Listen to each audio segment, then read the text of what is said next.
All Access News. Watch this space.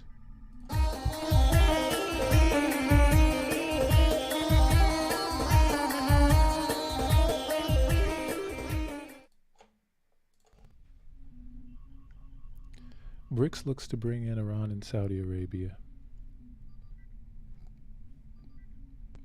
News agency Bloomberg says that BRICS groups of nations has started to debate the inclusion of two new nations, Iran and Saudi Arabia, into their global bloc. This group, according to the report, plans to decide this year whether to admit new members and what criteria they would have to meet. Bloomberg added that the group would benefit Beijing as the world's second biggest economy tries to build diplomatic clout to counter the dominance of developed nations in the United Nations, the International Monetary Fund, the World Bank, and other institutions. CEO of Brand South Africa, Sithembile Tombela, says that Brazil, Russia, India, China, and South Africa are a bloc of influential emerging market economies that are collaborating to restructure the global economic multilateral order to make it fairer, more inclusive, and more equitable. And from Memo, BRICS discussion decision on Saudi Arabia, Iran memberships this year. The BRICS group of nations is to decide this year on whether to admit new member states into the bloc as Saudi Arabia and Iran formally seek to join. According to South Africa's ambassador to BRICS, Anil Suklau, the proposal to expand the bloc will be one of its main focuses this year. Speaking in an interview with the Russian news agency TASS this week, Suklau said that at a meeting in early February in South Africa, we started discussing the expansion of BRICS, thus beginning to carry out the decision made in June 2022 at the BRICS Summit to develop criteria for accepting new countries into the group. Another 3 meetings will be held within the next 3 months in order to reach a consensus on the criteria of recommendations, principles, and approaches for BRICS enlargement, he confirmed. A corresponding report is expected to be submitted for consideration to BRICS foreign ministers, whose meeting will be held in early June. Major efforts are underway now on the concept for BRICS expansion and criteria for adopting new members. The economic bloc currently consists of Brazil, Russia, India, China, and South Africa, and is notable as a potential trading and political force, which many predict could serve as an alternative to the United States in the global economic system it leads, especially as Washington's influence is considered to be declining on the world stage. China, the most prominent member state in BRICS, and with a GDP of over twice the size of all other 4 members combined, was reportedly the one to have initiated the discussion on expansion. Seeing it as a way to make the bloc more of a match against current global financial institutions such as the World Bank and the International Monetary Fund and the United Nations. The other members, however, are reported to be uncomfortable with Beijing's hegemonic influence and the invitation of its allies into BRICS, fearing that their own influence could be diluted. Along with Saudi Arabia and Iran, Algeria also applied to join BRICS last year, with Turkey and Egypt expected to become additional members soon.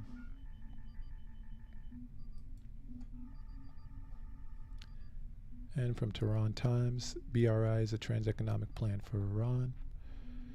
Iran's participation in the initiative is not only a step towards reducing the economic sanctions pressure, but also an effective strategy to neutralize the non-economic goals of the sanctions.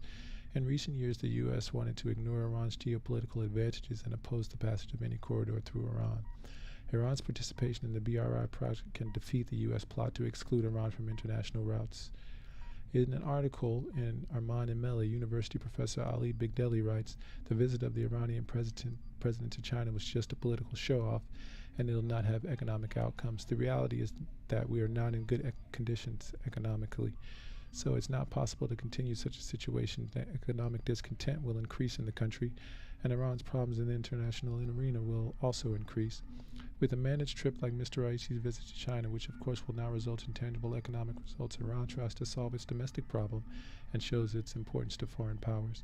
The reality is that if China was interested to invest in Iran, the price of foreign currency should fall because the market reacts correctly in such situations. Now that the price of foreign currency is increasing, it can be concluded that the trip will not achieve any results and it's only a political maneuver." Aftabi Yazid writes, Ibrahim Raisi traveled to China on Monday, February 13th. During the trip, he called for deepening strategic relations between the two countries. The truth is that China, which is on the verge of becoming an economic and political superpower in the world, capitalizes on its political and diplomatic relations only when it receives 10 times the profit. At the political level, we noticed the joint statement during Xi Jinping's recent trip to the Arab countries of the Persian Gulf. At the same time, the statistics on China economic relations with Iran shows that China significantly reduced its investments in Iran over 1.5 years. Above all, international observers believe that the president's visit to Beijing can provide the basis for deepening relations between Tehran and Beijing, but public opinion expects that the deepening of relations will develop based on national interests and real achievements in a way that's tangible for society. An inevitable path in BRI. The Iran newspaper writes the Belt and Road Initiative was presented by Chinese President Xi Jinping in 2013. The BRI, which needs reliable partners along the way to ensure its westward movement, will have difficulty with Iran's cooperation. Iran's participation in the BRI project will strengthen its position. Moreover, the east-west and north-south transit routes from Iran will turn Iran's security into an important issue in regional equations. Tehran-Beijing complementary relations. Pointing to Tehran-Beijing relations, the Javan newspaper writes, China seeks to develop safe commercial and economic relations with countries and often does not seek to interfere in the internal affairs of other countries. This is one of the advantages of China's foreign policy. On the other hand, China is an emerging power whose dependence on energy is very high, and Iran is one of the main suppliers of energy. This economic complementary is a logical reason for the development and deepening of Tehran-Beijing trade relations. The president's visit to China took place while the Westerners were trying to put pressure on Iran by turning the nuclear talks into an erosive process and undermining it, but deepening relations with China will invalidate the West's calculations. The domineering system had tried to present Iran as the loser of the look to the East approach by highlighting the economic relations of Arab and Western countries with China. But what angered the West is a shift in governance from the West to the East and the establishment of a new world order.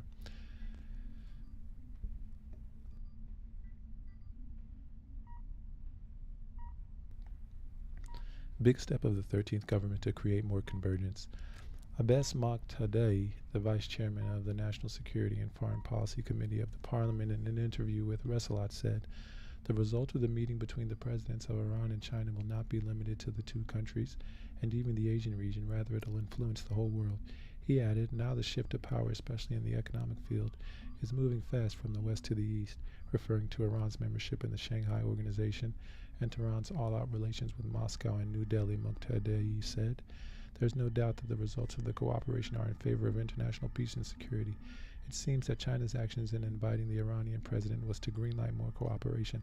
Now it's obvious that Europe is repentant, as it failed to fulfill its agreements with Iran. At the same time, the Islamic Republic of Iran quickly make the sanctions more ineffective by having a greater presence in Asia. And this from 21st Century Chronicle. China welcomes Iran's bid to join BRICS. Raisi said Tehran's membership in the group will be beneficial while speaking to media in Tehran on Thursday after concluding a formal 3-day visit to China. There was a discussion about Iran's membership in BRICS, and we saw China's desire for this membership, he said. We have an effective role in the field of security in the region and across the world, and we should play an effective role in the economy and trade, as well as the president maintained.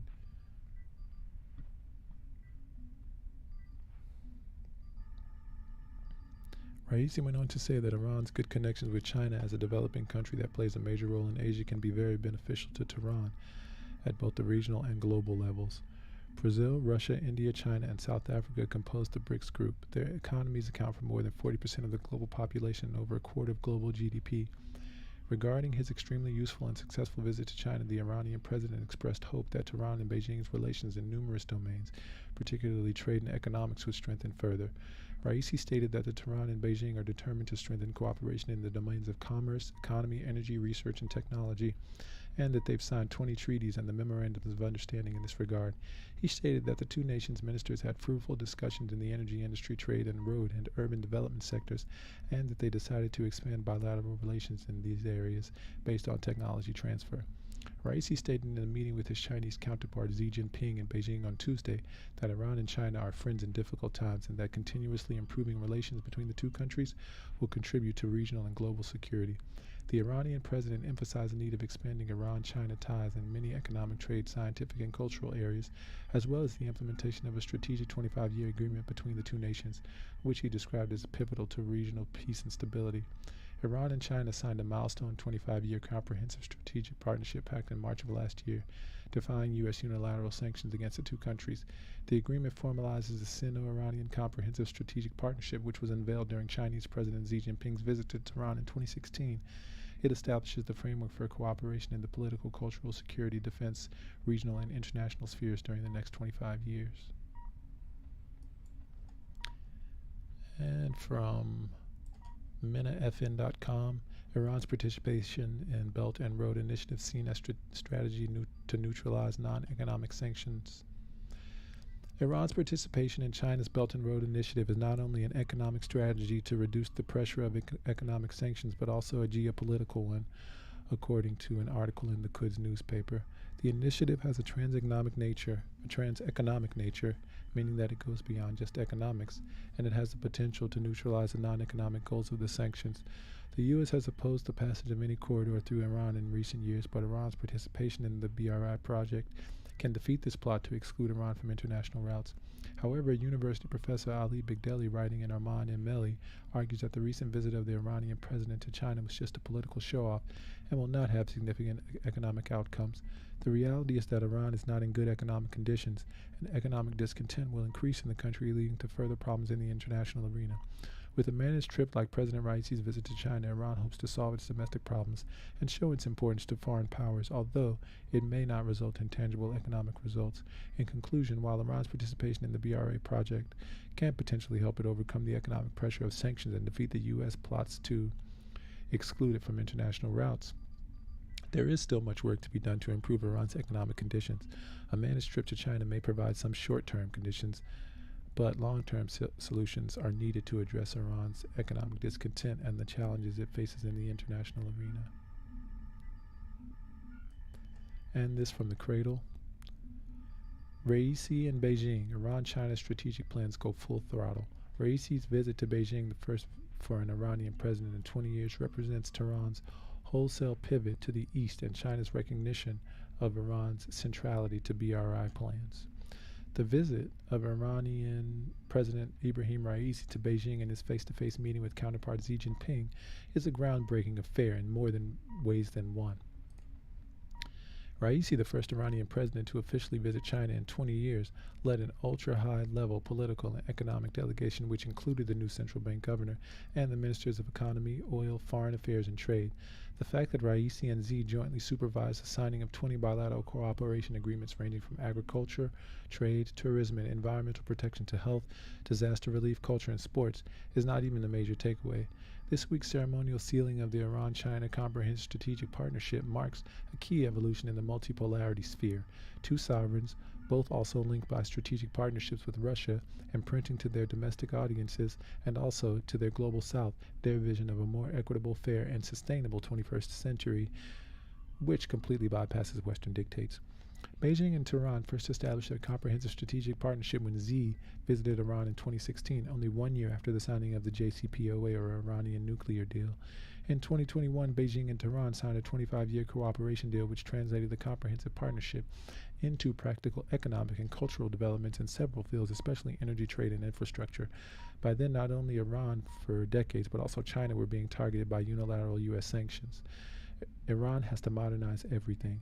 Beijing and Tehran already actively cooperating in the construction of selected lines of Tehran subway, the Tehran-Isfahan high-speed railway, and of course joint energy projects.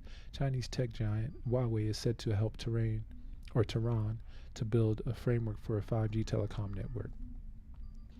Raisi and Xi predictably stressed increased joint coordination at the UN and the Shanghai Cooperation Organization, of which Iran's the newest member, as well as a new drive along the Belt and Road Initiative. While there was no explicit mention of it, underlying all these initiatives is the de-dollarization of trade in the framework of the SCO, but also the multipolar BRICS group of states. Iran is set to become one of the new members of BRICS Plus, a giant step to be decided in their upcoming summit in South Africa next August.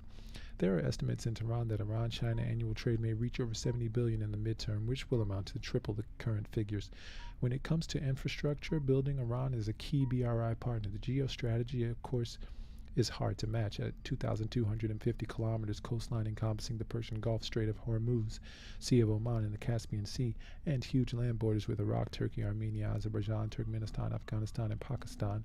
Everything Tang and China sees how Iran is irreplaceable, not only in terms of BRI land corridors, but also the maritime Silk Road. Chabahar Port may be a prime Iran-India affair as part of the International North-South Transportation Corridor, INSTC, thus directly linked to the Indian vision of a Silk Road extending to Central Asia. But Chinese port developers do have other ideas focused on alternative ports along the Persian Gulf and in the Caspian Sea that will boost shipping connections to Central Asia, Turkmenistan and Kazakhstan, Russia, and the Caucasus, Azerbaijan. And that makes perfect sense when one combines port terminal development with the modernization of Iran's railways all the way to high-speed rail. An even more revolutionary development would be China coordinating with the BRI connection of an Iranian corridor that already in progress, 3,200 kilometers long, China-Pakistan Economic Corridor, CPEC, from Kashgar and Xinjiang to Gwadar Port in the Indian Ocean. That seemed perfectly plausible when Pakistani Prime Minister Imran Khan was still in power before being ousted by a lawfare coup. The key of the whole enterprise is to build badly needed infrastructure in Balochistan on both sides of the border. On the Pakistani side, that would go a long way in to smash CIA-fed insurgents of the Balochistan Liberation Army, get rid of unemployment, and put trade in charge of economic development. Afghanistan, of course, enters the equation in the form of a China-Afghan-Iran corridor linked to CPEC. Since September 2021, Beijing has explained in the Taliban in detail how they may profit from an infrastructure corridor complete with railway, highway, and pipeline from Xinjiang across the Wakhan corridor in eastern Afghanistan through the Hindu Kush all the way to Iran. The core of multipolarity. Iran is perfectly positioned for a Chinese-propelled boom in high-speed cargo rail connecting Iran to most of Central Asia, Kazakhstan, Turkmenistan, Tajikistan, and Kyrgyzstan. That means in practice cool connectivity with a major logistics cluster, the Special Economic Zone of Kyrgyz, only 330 kilometers from Almaty on the Kazakh-China border and only 4 hours from Urumqi, Xinjiang's capital.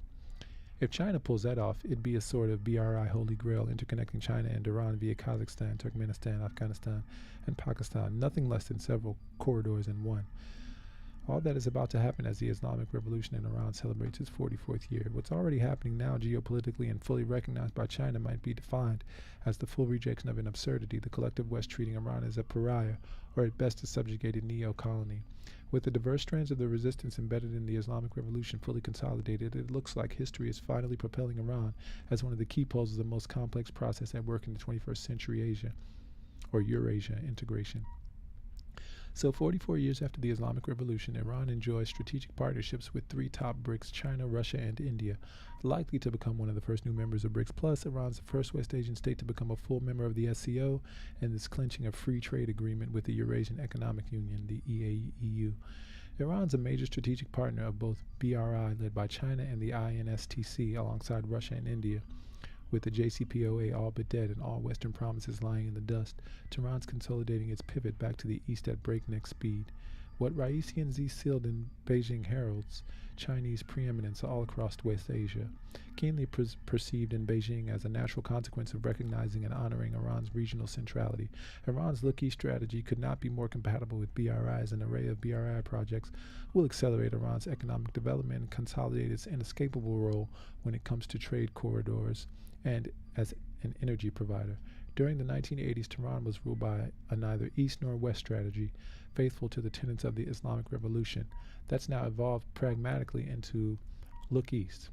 Tehran did try to look west in good faith, but what the U.S. government did with JCPOA, from its murder to maximum pressure to its aborted recitation, was quite a historical lesson.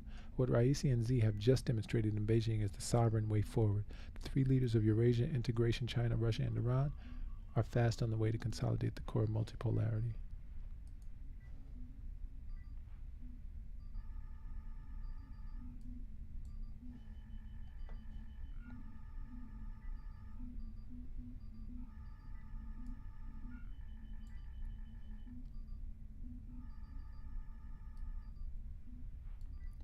And here's a small clip of President Raisi of Iran in China. تصمیم گیران و مردم چین هست.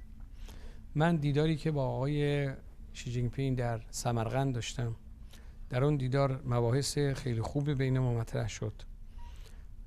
دعوتی که ایشون از بنده داشتن برای همکاری با بریکس و در یک نشست بیماری من تونستم دیدگاه‌های خودم رو به اعضای بریکس اعلام بکنم و داره دنبال میشه. فکر میکنم که سطح همکاری ما چه در سطح سازمان‌های منطقه‌ای و فرامنطقه‌ای و چه همکاری‌های دو جانبه نقطه عطفی قرار داده برای همکاری‌های ایران و چین و نوع ارتباطات چه تلفنی و چه حضوری، به ویژه این نشستی که دیروز بین ما انجام شد، اراده برای توسعه همکاری‌ها بین ایران و چین رو کاملا از نگاه ایشون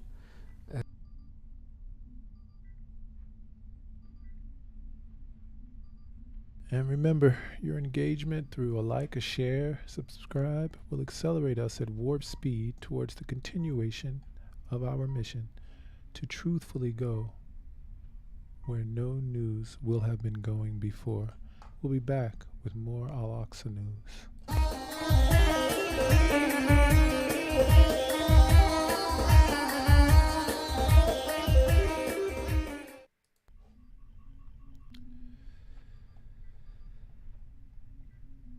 Iran slams West anti-Iran propaganda as a threadbare tactic to cover up its own crises.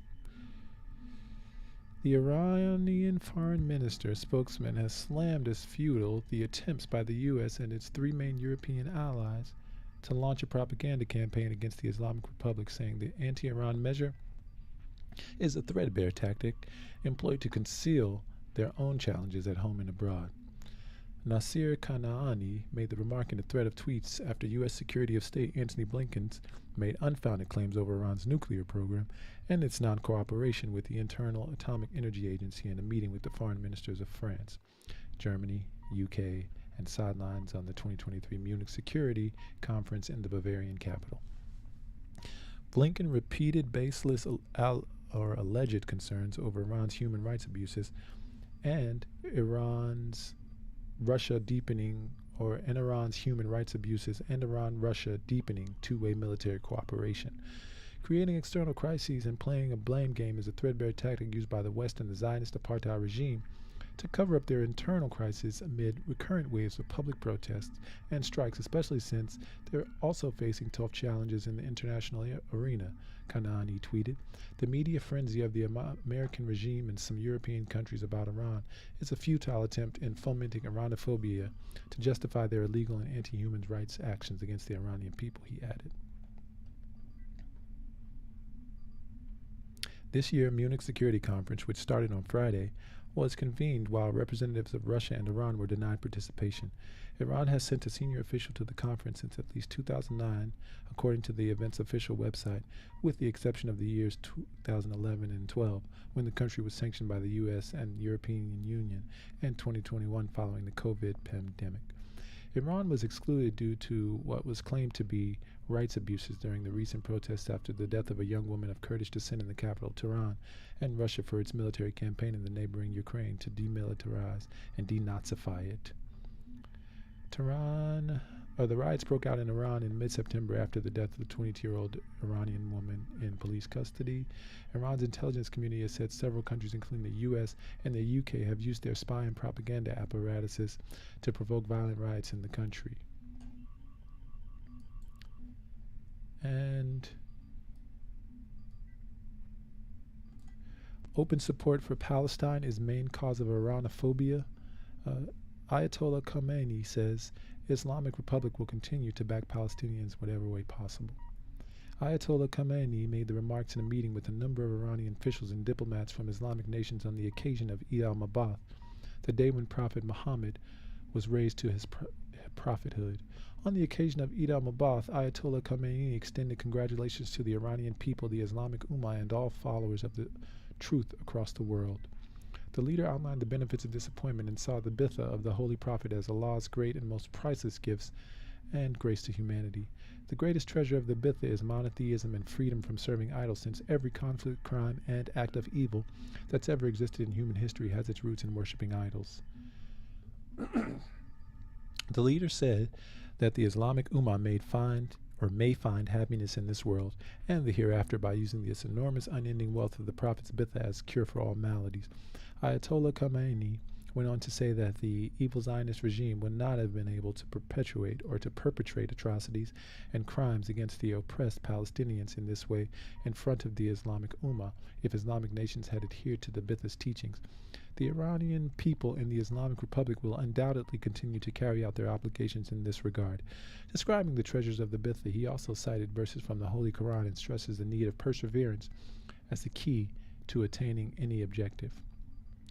One of the additional special gifts that Allah has bestowed on humanity through the blessing of the Prophet's Bitha is the ability to maintain justice, the leader remarked.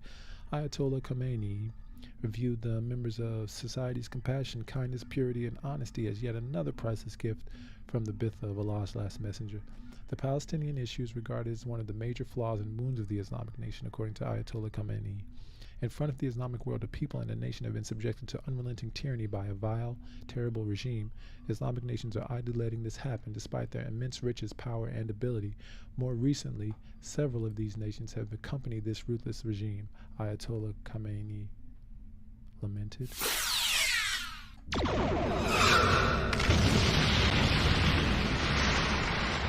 The leader noted that these states have withered as a result of their complicity with the Israel regime and their decision to remain silent in the face of the Zionist regime's crimes. The situation has now reached a point where the U.S., France, and a number of other governments feel justified in interfering in the affairs of the Islamic world under the guise of assisting Muslims in solving their issues, the leader said, adding although they themselves are powerless to address and control their own issues in their own countries. Referring to the Islamic Republic's explicit and open views in favor of the oppressed Palestinians, he said, the Islamic system doesn't care what others say, and while publicly supporting and protecting the Palestinian nation, it'll continue to help them in whatever manner it can. The adversaries are concentrating on fostering anti-Iran sentiment, as the Islamic Republic is unwavering in its support for Palestinians, the leader emphasized. Unfortunately, the governments that are duty-bound to help the Palestinian nation agree with the Iranophobic acts of the enemies of Islam, the leader regretted. He added the Islamic nation must monitor and concentrate on dealing with political issues such as what's occurring in Palestine, as well as the U.S. meddling efforts. In his closing remarks, Ayatollah Khamenei conveyed sorrow and anguish over the recent earthquakes in Turkey and Syria.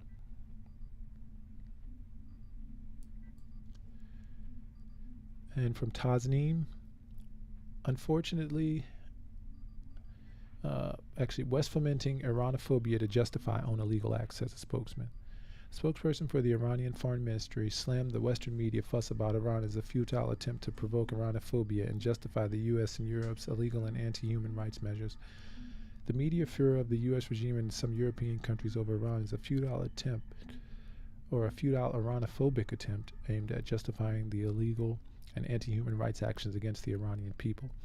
Nasser Kanaani said in a post on his Twitter account on Saturday night, creating external crises and playing a blame game is a threadbare tactic of the West and the apartheid Zionist regime to cover up their internal crises amid repeated popular protests and strikes, particularly when they're facing tough challenges on the international stage.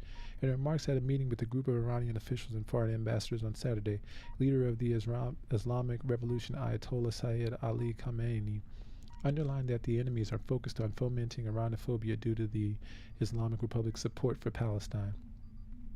Unfortunately, the governments that are obliged to help the Palestinian nation themselves agree with the Iranophobic acts of the enemies of Islam.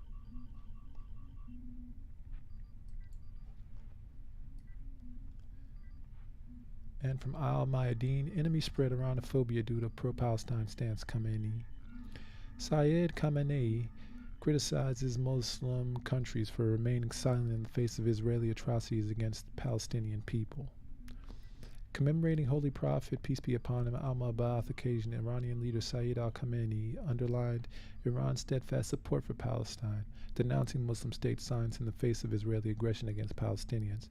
It's worth noting that Eid al-Mab'ath marks the day Prophet Muhammad was chosen as Allah's messenger. Mabath is the greatest gift that Allah has given to all mankind, and it carries treasures that can ensure mankind's well-being in this world until the end, the Iranian leader stated. These remarks were made when Khamenei addressed a group of foreign representatives, ambassadors, and participants of an international Quran contest in Tehran on Saturday.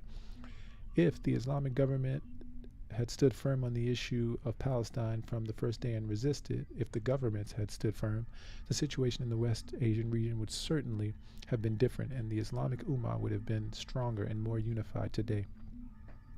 In revealing the truth, we're not afraid of anyone. We defend the Palestinian nation in any way we can, and this has caused the enemy to launch Iranophobia, he also highlighted. Elsewhere in his remarks, Khamenei criticized Muslim countries for remaining silent in the face of the Israeli atrocities and aggressiveness against the Palestinian people, acknowledging that the aggression on Palestine is an aggression on the entire Islamic nation. Tehran has no reservations in openly supporting and defending the Palestinian nation, he further stressed. Concurrently, he criticized Western powers meddling in the international or internal affairs of various Muslim governments, stressing that while those Western states cannot manage their own internal problems, they interfere in the affairs of other countries. Situation has reached a point where America, France, and several other countries claiming to solve the problems of Muslims have given themselves the right to interfere in the Islamic world, while they're helpless and unable to solve their problems and manage their own countries. Regarding Turkey or Syria earthquake, Khamenei said, "This quake relates to all Muslims. It means that everyone should feel pain, feel suffering from such things."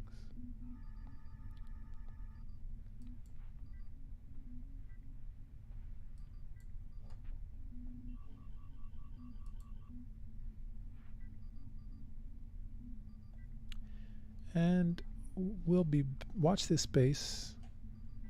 And before you watch this space, remember your engagement through a like, a share, and a subscribe will accelerate us at warp speed towards the continuation of our mission to truthfully go where no news will have been going before. Watch this space.